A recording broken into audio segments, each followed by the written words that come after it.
Okay, so the central thesis of the book is that the mental health of adolescents took a nosedive in the early 2010s, right around the time smartphones became ubiquitous. I mean, Haidt points out that rates of depression, anxiety, and even suicide more than doubled for teens during that period. Yeah, it's alarming. He suggests that this great rewiring of childhood has led to a decline in what he calls the play-based childhood, which started fading away in the 1980s. Totally. And it's fascinating how he connects that decline to the rise of a phone-based childhood. I mean, can you imagine a world where kids are just, playing outside instead of scrolling through TikTok? Right? It's like they've traded hopscotch for hashtags. Haidt talks about how this shift led to serious consequences. For example, he mentions that sleep deprivation among teens has increased dramatically. A study he cites shows that teens are getting, on average, less than the recommended amount of sleep, about 7 hours instead of 9. Wow. And we all know how grumpy we get when we don't sleep enough. Can you imagine being a teenager dealing with that, plus the pressures of social media? Exactly. Plus, the addiction aspect is huge.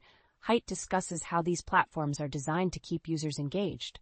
Like, did you know that the average teen spends over 7 hours a day on screens? Ugh, that's like watching The Office on repeat for a month straight. But in all seriousness, that's insane. No wonder they struggle with attention and focus. And it doesn't stop there. He highlights the impact of social comparison, especially on girls.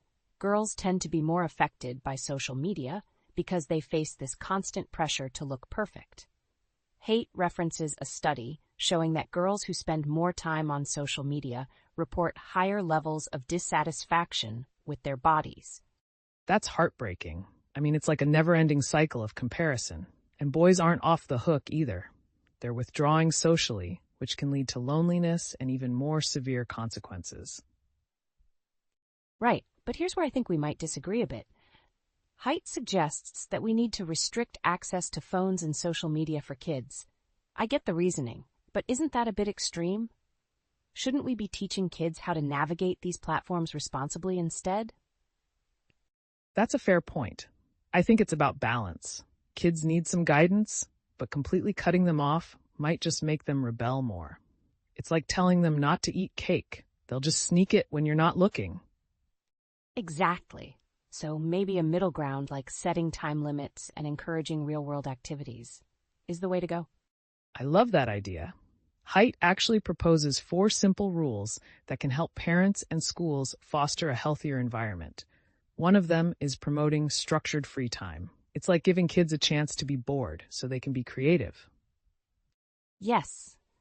I think we could all use a little more boredom in our lives. Remember when we had to come up with games to play outside? Oh man, the days of making up games like Capture the Flag or just riding bikes until the streetlights came on. That was the best. And now kids are like, what's a bike?